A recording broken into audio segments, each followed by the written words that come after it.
Hello, everyone. Today I want to share something really different and fascinating the life of the Hadzabe tribe in Tanzania. They live so close to nature, almost like nature is their big home. While most of us go to shops or open the fridge, when we're hungry, the Hadzabe people have to find their food directly from the land. One of the most surprising things I learned is about their hunting.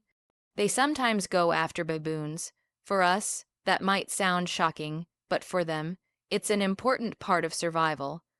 The hunt is not about being cruel, it's about using their skills, their bows and arrows, and their teamwork to make sure their families have something to eat. When they catch a baboon, nothing is wasted. Every part has a purpose. Some is food, some is used for other needs. That's really different from the way we often throw away so much.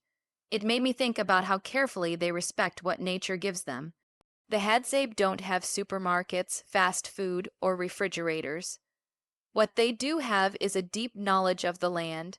They know which plants are safe, how to track animals, and how to share among the group.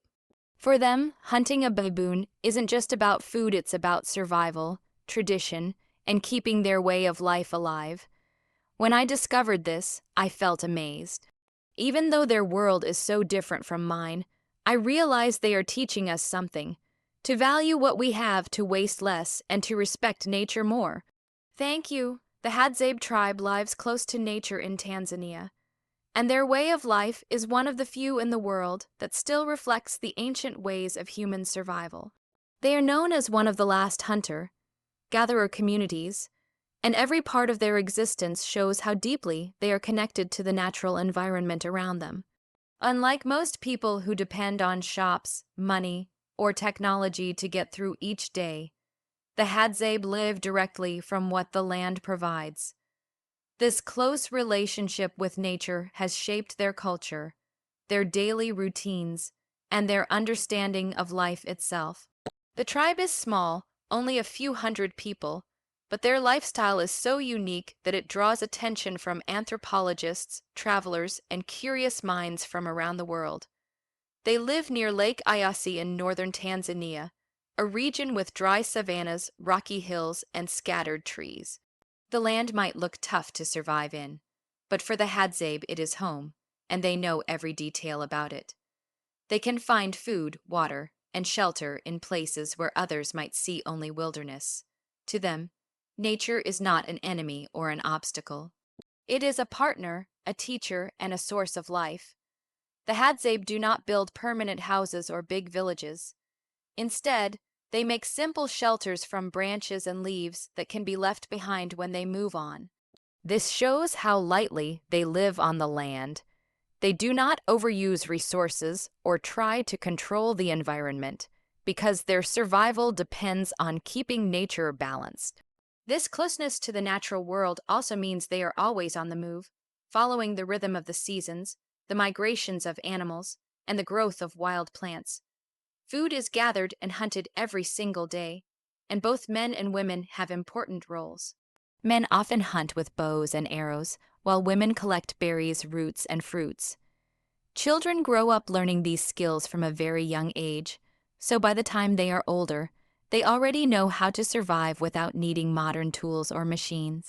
This knowledge is passed down through generations, and it is not written in books but carried in stories, songs, and daily practice.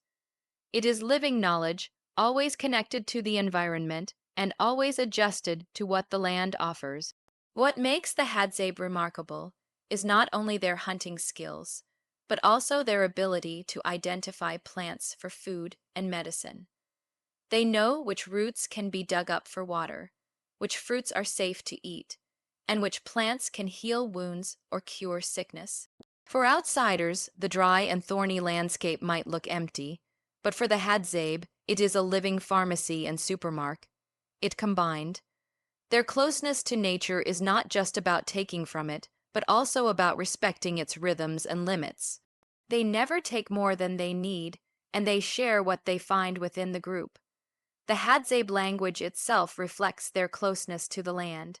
It is full of click sounds and is unlike the languages spoken by neighboring tribes. Their words describe not only objects, but also the movements of animals. the shapes of plants, and the feelings of the natural world. Speaking their language is another way of keeping their connection with the land alive, because many of the expressions cannot even be translated directly into other languages without losing their meaning. Daily life is shaped by nature in every possible way. Sunrise means the start of the search for food, and sunset brings the group back together to share stories, cook, and rest around the fire. The fire itself is central to their life, used for cooking, warmth, and even for driving away wild animals during the night. The Hadzabe do not rely on electricity, machines, or even stored food. Everything they need comes fresh from the day, and this rhythm ties them even more closely to the cycle of nature.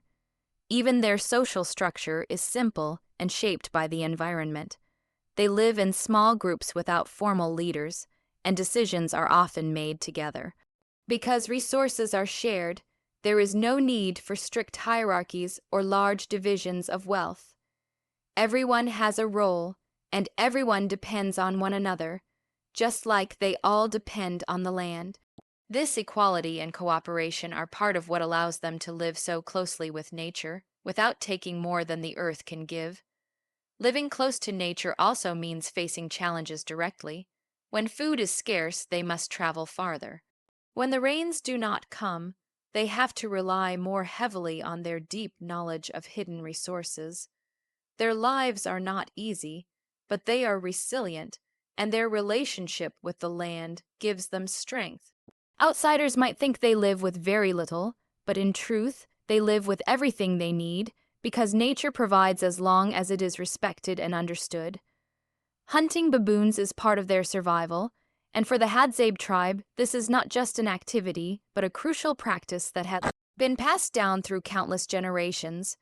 While for many people the idea of hunting primates feels unusual or even uncomfortable, for the Hadzabe it is a matter of life and necessity, rooted in their environment and their way of life. In the dry and rugged lands where they live, food is not always easy to find, and baboons represent a reliable source of meat when other animals are scarce. Their hunting traditions are deeply tied to their survival, their identity, and their balance with the land that surrounds them. The Hadzabe are skilled hunters, using handmade bows and arrows that they craft themselves. The arrows are sometimes tipped with poison made from local plants to ensure that the hunt is successful, even when facing fast or strong animals. Baboons are clever and quick, and they live in groups, which means hunting them requires strategy, patience, and teamwork. This is not an easy task, and it shows how deeply connected the Hadzabe are to the rhythms of the wild. Every hunt requires not just physical strength, but also knowledge of animal behavior, the ability to track, and the skill to move silently in the natural landscape without being detected. When the Hadzabe set out to hunt baboons, it is usually the men who lead the effort, but the entire community benefits from the outcome. The hunters often leave at dawn, carrying their bows and arrows, listening carefully to the sounds of the forest or savanna. Baboons are intelligent and cautious, and catching them requires a careful approach. The Hadzabe know the signs of baboon movement, the sounds they make when alert, and the tracks they leave behind. This ability to read the environment so clearly is something that has been learned through years of practice. Starting from when boys follow their fathers and uncles on smaller hunts to observe and eventually take part. Hunting baboons is not random. It is tied to seasons, to the availability of other animals, and to the needs of the group. When larger game like antelope or zebra is too difficult to find, baboons become a more accessible target. Their meat is valued not just for filling stomachs, but also because it provides strength and energy for people who live active, demanding lives in the wilderness. For the Hadzabe, eating baboon is not strange or unusual. It is simply another way of making use of the resources their environment offers. The act of hunting is also a social experience, one that reinforces bonds within the group. Men work together, sharing roles, sometimes distracting the animals while others take aim. When a baboon is caught, the moment is not just about the meat itself, but about the success of the team, the skills displayed, and the cooperation that makes survival possible. For young hunters, joining in a baboon hunt is a way of proving themselves and learning the responsibilities that come with providing for others. For experienced hunters, it is a continuation of tradition and a demonstration of knowledge that is respected within the community. What makes this hunting practice even more meaningful is that the Hadzabe do not waste what they hunt. A baboon provides more than meat. It can also offer materials for tools or other uses. The Hadzabe respect the animals they take from the land, and this respect shows in how carefully they use every part of what is caught. This is very different from the way modern societies often consume animals, where large portions are thrown away or ignored. For the Hadzabe, survival depends on efficiency, and efficiency comes from gratitude and respect for the resources nature provides. The Hadzabe's choice to hunt baboons is not just practical, but also symbolic of their independence from modern systems of food supply. Unlike neighboring groups who may raise livestock or trade in markets, the Hadzabe rely entirely on what they gather and hunt. Hunting baboons highlights this independence because it shows their ability to survive on their own terms, in harmony with the harsh environment they live in. While outsiders may find it difficult to understand, for the Hadzabe it is a natural part of life, one that has kept their people alive for thousands of years. Hunting baboons also demonstrates their adaptability. Unlike specialized hunters who focus only on one kind of prey, the Hadzabe are generalists, meaning they can find food in many forms. From berries and tubers to birds and monkeys, they adapt to what the land offers on any given day. This flexibility is what has allowed them to continue their way of life even as the world around them changes.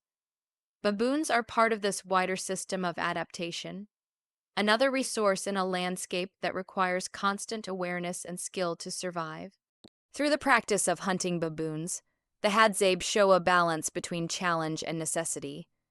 The hunt requires intelligence, patience, and courage, and it reminds everyone in the group of the thin line between having enough and going hungry. It connects them not only to the land, but also to each other, because the outcome of a hunt is shared, and the survival of the community is always more important than the individual effort of the hunter. It is in this way that hunting baboons becomes more than an act of survival. It becomes a thread in the larger fabric of Hadzabe life, woven from tradition, necessity, skill, and respect for nature. Nothing from the hunt goes to waste, and this principle is one of the most defining aspects of Hadzabe culture. For the Hadzabe, survival depends on using everything the land provides, and waste is not an option. When they succeed in hunting an animal such as a baboon, antelope, or even a small bird, every part of that animal is put to use in some way.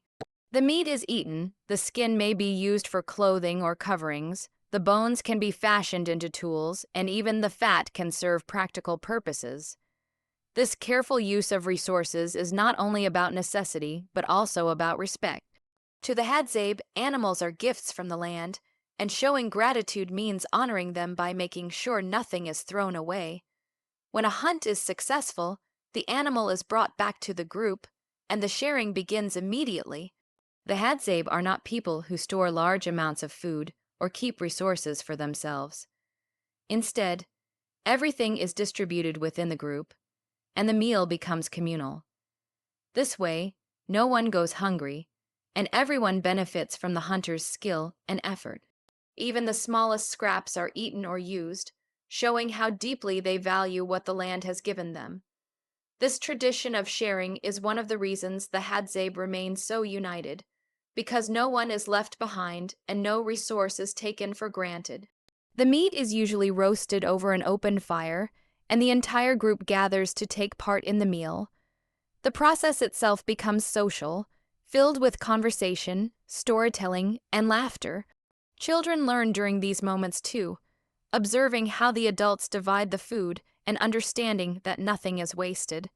Organs that outsiders might reject, such as the liver, heart, or intestines, are considered valuable sources of nutrition.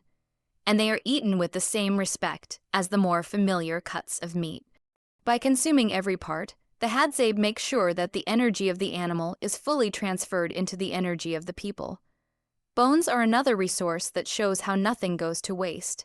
They are often cracked open to extract the marrow, which is rich in fat and nutrients. Once the marrow is consumed, the bones themselves can be shaped into tools, ornaments, or other useful objects. Sharp edges might be used for scraping, while tougher parts can serve as simple instruments for daily life. In this way, the animal continues to provide for the Hadzabe long after the hunt is finished.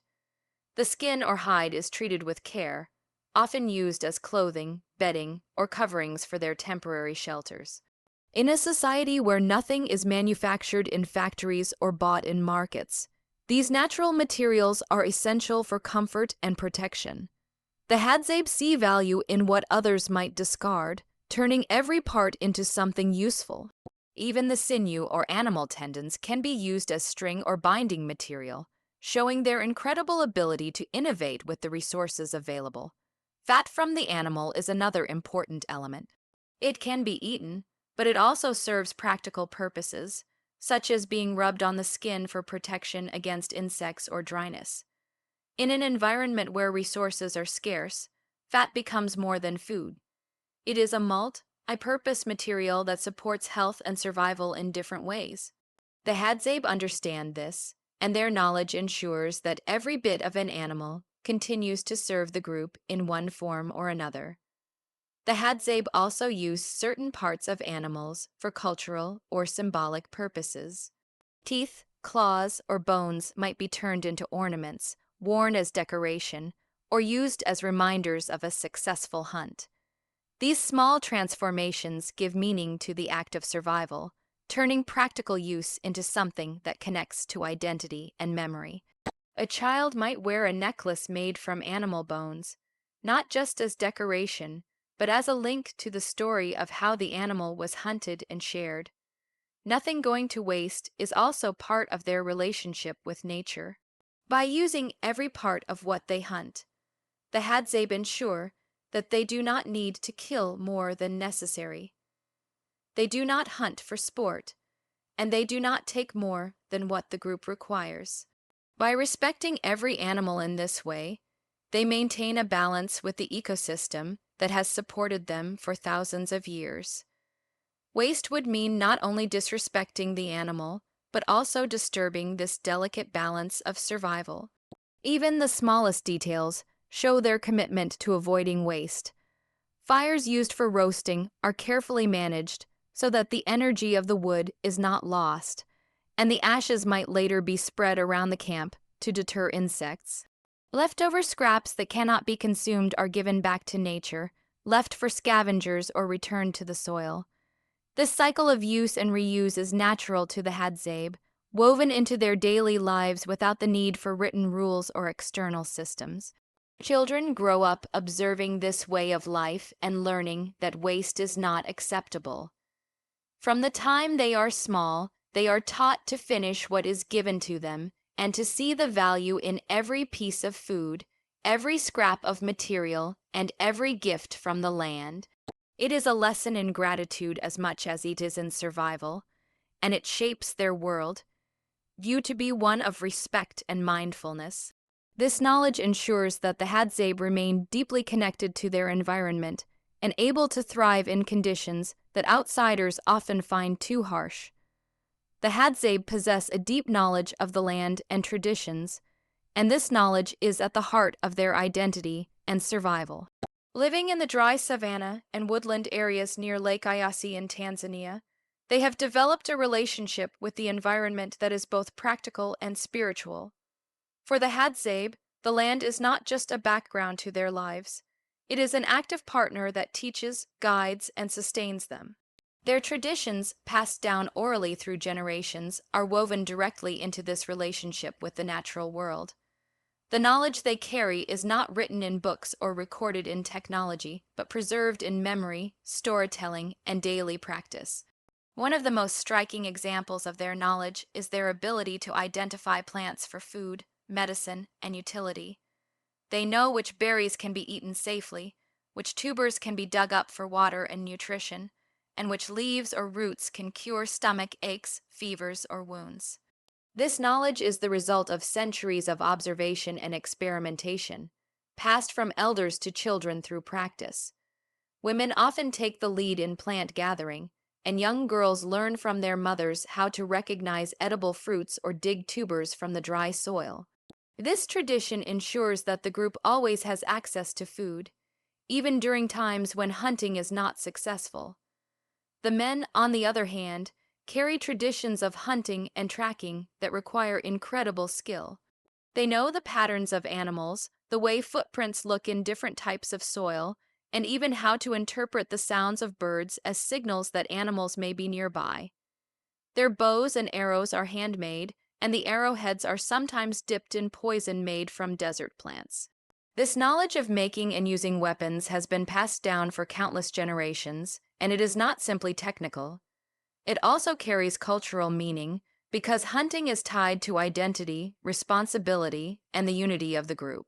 Tradition is also preserved in how they organize themselves socially. The Hadzabe live in small bands with no formal chief or leader, and decisions are made collectively. This system of equality has been part of their way of life for centuries, and it reflects their belief in cooperation and sharing. Their traditions emphasize that no one should go hungry if there is food, and no one should be left behind if the group moves. This social knowledge is just as important as their environmental knowledge because it keeps the group strong and able to face challenges together. The Hadzabe also carry a deep spiritual connection to the land. While their beliefs are not written in formal scriptures, they express respect for the natural world through rituals, songs, and stories. Their language, filled with clicks and unique sounds, carries within it expressions that describe the behavior of animals, the qualities of plants, and the mysteries of the landscape. In their oral traditions, stories often explain why certain animals behave the way they do or why certain plants have power. These stories are not only entertainment, but also a way of teaching younger generations how to live in harmony with their environment. Firemaking is another example of knowledge passed through tradition. The Hadzabe can create fire using sticks and dry grass, a skill that might seem simple but is vital to their way of life. Fire provides warmth, protection from wild animals, and the ability to cook food. For children, learning how to make fire is an important step in becoming independent within the group. This simple act symbolizes the continuity of tradition, connecting the past with the present in every flame that is lit.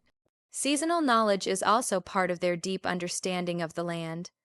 They know when certain fruits will ripen, when particular animals will migrate, and when water sources will dry up or refill. This awareness allows them to move at the right times, set up camps in the best locations, and avoid scarcity. Their lives follow the rhythm of nature's calendar, which is passed down without written records, but with precision born from constant observation and experience. Even the making of tools shows the blend of knowledge and tradition. Arrows are carefully crafted with specific designs for different animals. Some arrows are meant for birds, others for larger mammals, and some for small game. The crafting process itself is a form of teaching, where younger members learn from elders how to shape wood, attach feathers, and prepare poison. This transfer of knowledge is not just about technique. It is about ensuring that traditions remain alive and useful.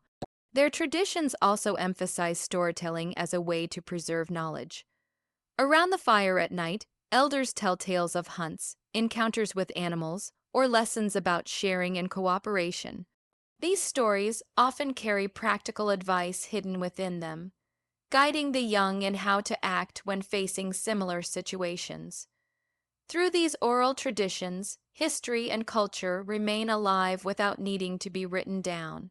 The Hadzabe's knowledge of the land also includes an awareness of limits. They understand that overhunting or overgathering would damage the balance of the ecosystem, so their traditions teach moderation. They take what they need and leave the rest, trusting that nature will continue to provide. This principle has allowed them to live in the same region for thousands of years without exhausting its resources. It is a form of wisdom that comes from experience and respect, passed through generations as an unbroken thread of survival. The Hadzabe people teach respect for nature and resources through the way they live every single day. Their lives depend directly on the environment, and because of this, they have developed a deep understanding that nothing should be taken for granted and everything has value. Unlike societies that rely on supermarkets, machines, and systems of trade, the Hadzabe live directly off the land, and this means they must approach nature with care and balance. They do not simply take what they want, they take what they need, and they make sure to use every part of what the land provides. This practice is not just about survival, but about teaching every member of the group, especially the younger ones, to have respect for the resources around them. Respect for nature can be seen in the way they gather food. Women collect berries, roots, and tubers, and they know exactly which ones to pick without damaging the plants beyond what is necessary. When they dig for tubers, they often leave part of the plant intact so it can grow back again, ensuring that it will be available for the future. This shows a clear respect for renewal and sustainability. Children who accompany their mothers learn these practices by watching and copying. So from a young age, they understand that the land gives food only if treated with care. The act of gathering is therefore not only a task for survival, but also a lesson in respecting the cycles of nature. Respect also comes through in hunting. When men hunt animals such as birds, antelope, or baboons, they do so with skill and caution. They are selective, targeting what is available and not killing more than the group can eat. Waste is avoided, and every part of the animal is valued. The act of hunting is not seen as domination over animals, but as part of the natural relationship between humans and the environment. Hunters learn from elders how to track, how to move quietly, and how to take only what is necessary. This knowledge is always connected with respect, because without respect the balance of survival would be broken. The way they use fire is another example of their respect for resources. Fire is central to their lives, used for cooking, warmth, and safety. But they do not waste wood or overuse it, because they understand that trees and dry wood are limited in their environment. When they build fires, they make them small and manageable, just enough for the purpose. Once the fire has served its use, the ashes are sometimes spread to deter insects or simply left to return to the earth. This respect for fire and wood teaches the value of energy and shows that every resource from nature must be handled with thoughtfulness. Water is another element that reflects their respect. In a dry region where water is not always easy to find, the Hadzabe know hidden sources, such as plants that store moisture or underground tubers that release water when cut. They drink carefully, using just what is needed, because they understand that wasting water could mean hardship later.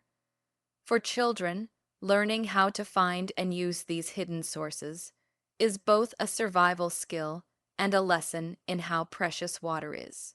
Respect for water becomes part of their identity, teaching them not to treat it casually. The Hadzabe also express respect through their traditions of sharing. Food is not kept by individuals but distributed among the group, making sure that everyone eats. This prevents waste and teaches that resources belong to the community, not just to one person. Children grow up seeing this generosity, which shapes their understanding of respect for both nature and people. Sharing what nature provides ensures that no resource is taken without giving back in some way, because the act of sharing reinforces the balance that keeps the group strong. Their respect for nature is woven into their stories and oral traditions.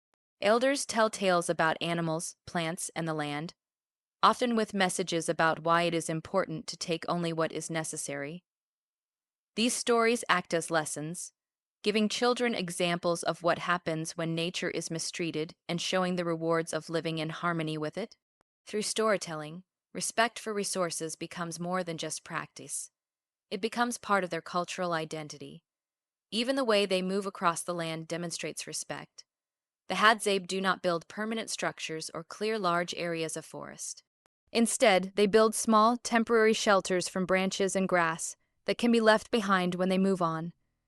This means the land is not permanently scarred, and nature is left to regenerate. Their mobility ensures that they do not deplete one area completely before moving to another, giving the environment time to recover. This way of life teaches that humans are part of the ecosystem, not separate from it. The Hadzabe also respect the rhythms of the seasons. They know when certain fruits will ripen, when honey will be ready to collect, and when animals will migrate.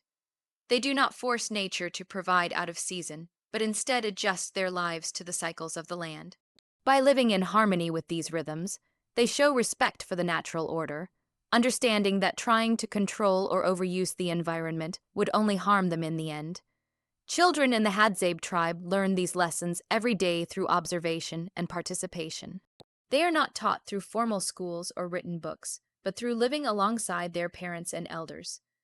Every hunt, every gathering trip, and every story around the fire is a lesson in respect.